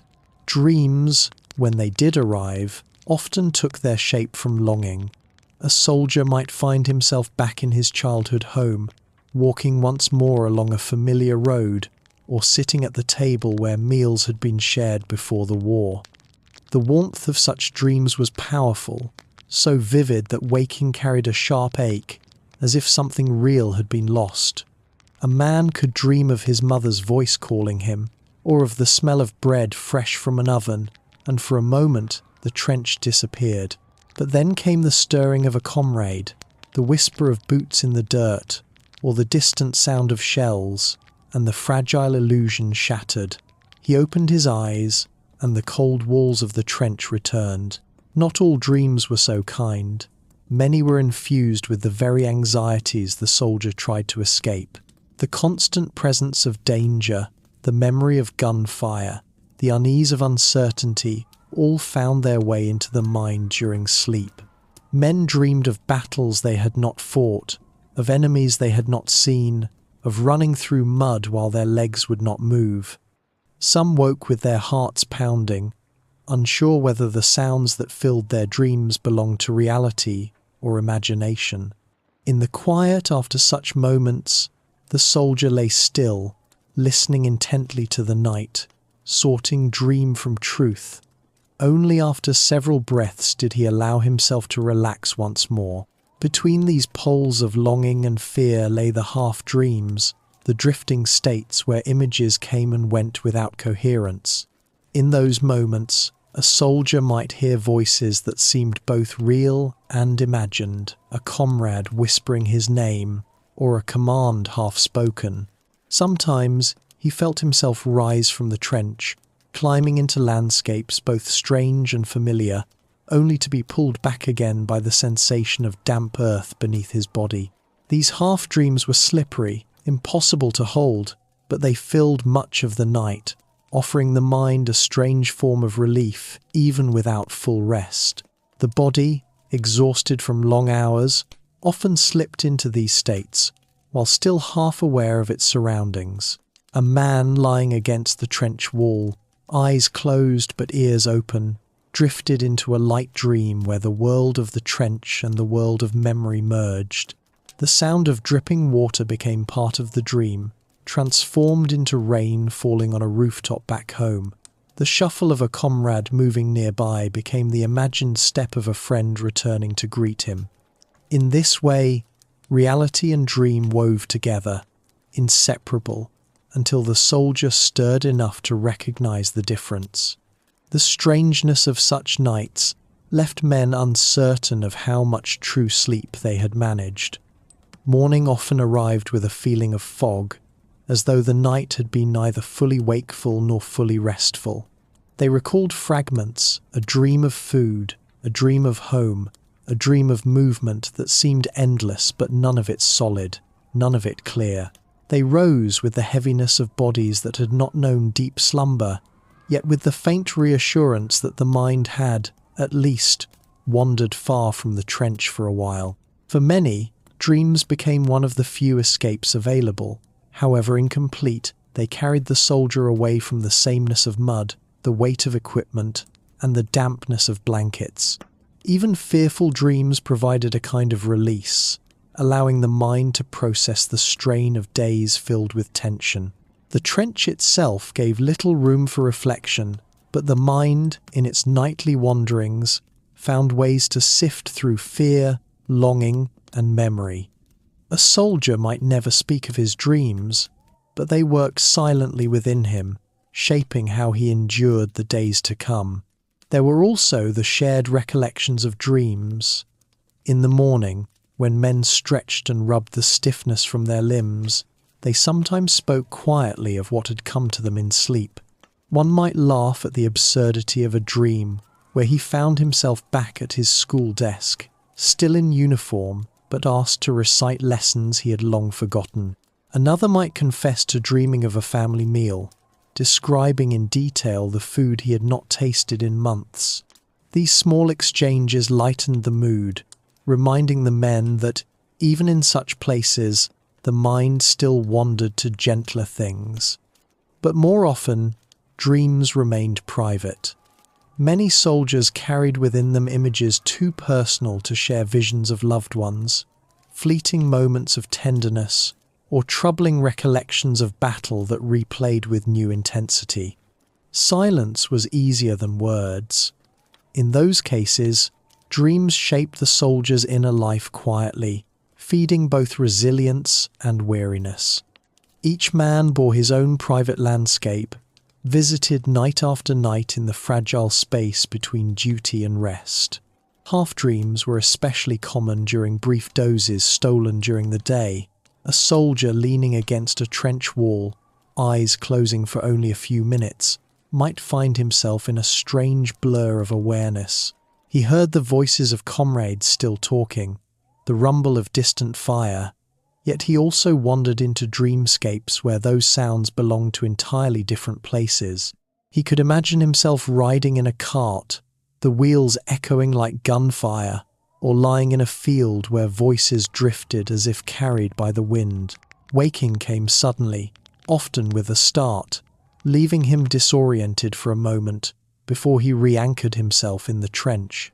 The fragility of these dream states reflected the constant interruptions of trench life. Rarely did sleep last long enough for the mind to sink deeply. Instead, soldiers drifted in and out of shallow layers, where consciousness remained close enough to respond at the slightest sound. Their dreams, therefore, were lighter, more fleeting, easily broken. A shout, a footstep, the movement of a rat each pulled them back, scattering the fragile images that had just begun to form. In such conditions, the line between waking and dreaming blurred, until it seemed the soldier lived in both worlds at once. There were also dreams shaped by hunger. Food was a constant thought, and at night it often dominated the imagination. Men dreamed of meals so real they could taste the bread, smell the roasted meat, feel the warmth of tea in their hands. These dreams were both a comfort and a torment, bringing fleeting joy followed by the disappointment of waking to rations that never matched the abundance imagined. Yet even this disappointment could not erase the sweetness of those dream feasts, which reminded men of what waited beyond the war. For others, dreams turned toward journeys. They imagined themselves walking roads that stretched endlessly into the horizon, or sailing across seas, or climbing hills where the view never came. These wandering dreams carried the sense of movement denied to men who lived within narrow trench walls. In them, the soldier stretched his legs, breathed open air, and roamed far beyond the confines of mud and wire. Such dreams lingered, giving the waking mind a taste of freedom, even if only imagined. Yet it was perhaps the half-dreams, more than full dreams, that defined trench nights. They were the moments when exhaustion pulled a man downward, but duty kept him tethered. His body gave into stillness, but his ears remained open, his mind drifting without fully letting go. In those fragile states, he could imagine himself anywhere, yet still respond if called. This balance between surrender and vigilance became the nightly rhythm of trench life. Dreams were not pure escape, but a delicate compromise, shaped by the demands of war. And so the soldier endured his nights in this pattern of dreaming and half-dreaming, never fully rested, yet never entirely deprived of the small refuge the mind could create. Morning light brought him back, and with it, the tasks of survival, the routines of duty, the weight of equipment. But within him lingered the faint traces of what he had seen in the dark glimpses of home, echoes of fear, fragments of memory stitched into dream. These were not enough to erase the harshness of trench life, but they softened it, gave it texture, and reminded him of the humanity that still persisted even in the mud. Night in the trenches was never entirely new. Each evening carried with it the sensation that it had been lived before, a slow return to familiar rhythms that seemed unbroken by time. A soldier settling down at dusk recognized the same gestures he had made countless times, pulling the greatcoat tighter, shifting on the rough ground, adjusting the strap of his rifle so it rested close to hand.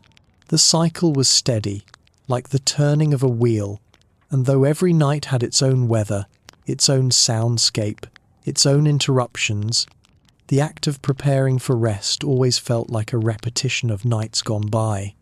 The trench, in its constancy, erased the markers that usually separated one day from the next. The light faded gradually, yet predictably, and as shadows thickened along the trench walls, the men slipped into the same quiet they had known before.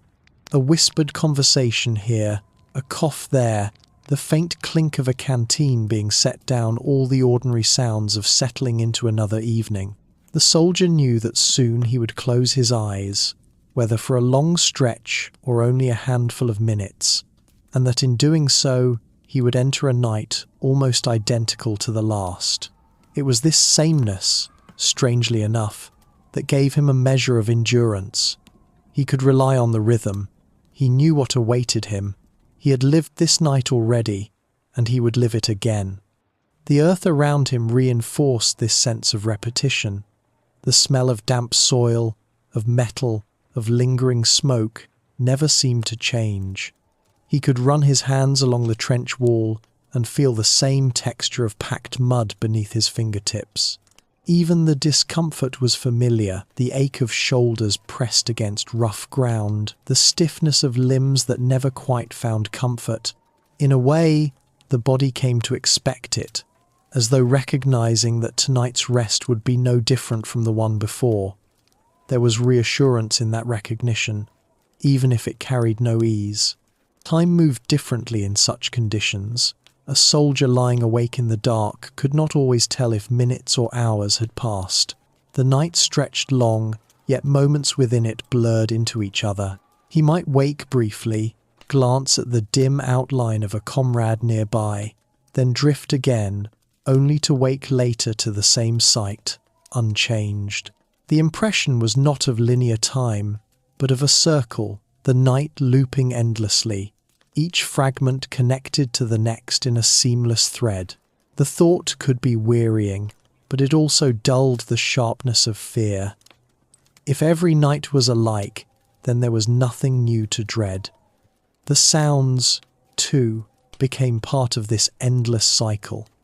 A distant shell burst might echo across the horizon, fading into silence as though it had happened before and would happen again. Rats scurried along the edges of the trench, their movements so familiar that they no longer startled. The murmur of men adjusting in their sleep, or the crunch of boots during the changing of watch, became signals not of disturbance but of routine. Every noise belonged to the pattern, repeating in ways that reassured as much as they unsettled. When dreams came, they also carried this sense of recurrence. A soldier might dream of home, only to realize that he had dreamed the same scene the night before, and the night before that. Perhaps he walked the same path through a remembered village, or heard the same voice call out from across a threshold. The repetition of these dreams made them seem almost ritualistic, as though his mind had chosen a small set of images to circle endlessly. Even nightmares repeated themselves, replaying the same anxieties until they became strangely predictable, their terror softened by familiarity. This rhythm of nights, so alike and so steady, began to shape the men who endured them. Fatigue gathered slowly, not in sudden shocks but in the steady erosion of energy over time. Yet along with fatigue came adaptation. The soldier learned to close his eyes at odd moments, to seize rest in small fragments, to accept that sleep would never be complete but could still be sufficient. The sameness of the nights became a kind of training, teaching him how to live with less, how to find moments of peace even in discomfort, how to settle into stillness without asking for more than it could give. There were evenings when a soldier might recall that the world outside the trench moved forward in a different rhythm, that families sat down to meals, that clocks struck hours, that mornings followed nights in ways filled with light and activity. But in the trench, those cycles seemed far away, almost irrelevant. Here, the repetition of night after night made time stand still. The trench did not measure days in ordinary ways. It measured them by watches, by rations, by the steady return of darkness and the steady return of dawn. In this narrowing of experience, the soldier found himself living in an eternal present, a night that repeated itself without end. And yet, within that repetition, small variations mattered. The cold might be sharper one evening, the damp more insistent, the distant sky filled with more or fewer stars. A letter might have been received during the day, shaping the tone of the night with a hint of comfort or a pang of longing. A new face might appear on sentry duty, changing the rhythm of the watch. These variations were slight, but they gave texture to the cycle, reminding the men that even in sameness, life continued to shift in small ways. The repetition was not absolute, but close enough to blur the boundaries of memory. For the soldier lying back at the end of a long day, the thought of this endless cycle carried a peculiar calm. If tomorrow night would be the same as tonight, then perhaps he did not need to carry the full weight of tomorrow in his thoughts. He could surrender, just for now, to the present night, knowing that its familiarity would carry him through. He could let the earth support him, let the quiet wash over him, let the sameness lull him into whatever rest the moment allowed. The trench, in all its harshness, thus became a place where repetition was both burden and comfort. The nights wore men down, but they also steadied them, providing a rhythm that could be trusted. Fear was still there, but it was contained within the cycle. Exhaustion persisted, but it was softened by routine. The sameness became a strange kind of companion, one that walked with the soldier night after night, whispering that nothing here was entirely new and that he had survived this before.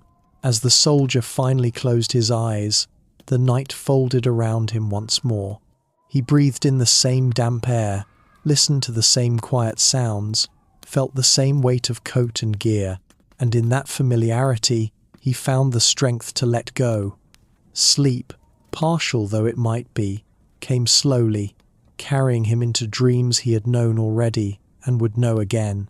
The trench remained unchanged, but within its unchanging rhythm lay the fragile gift of endurance.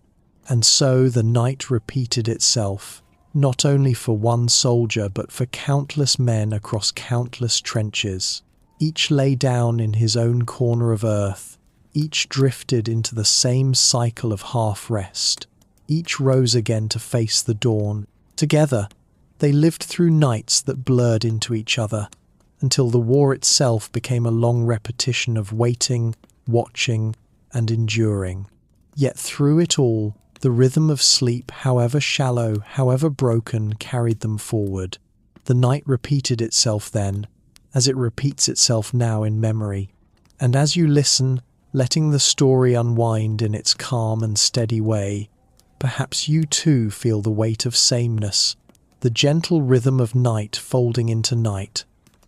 Let it carry you, as it carried them. Let the repetition ease your mind, reminding you that the night is always there, always familiar, always steady in its return. And now, as we bring this long journey to a close, let the cycle of the trench fade gently into the background. The sounds soften, the cold lessens, the damp earth recedes. You are left only with the rhythm of breath, the steady beat of a night that asks nothing more than rest. In that quiet, there is nothing to do, nothing to fear, nothing to endure. There is only sleep, and the gentle certainty that it will return again tomorrow. Good night.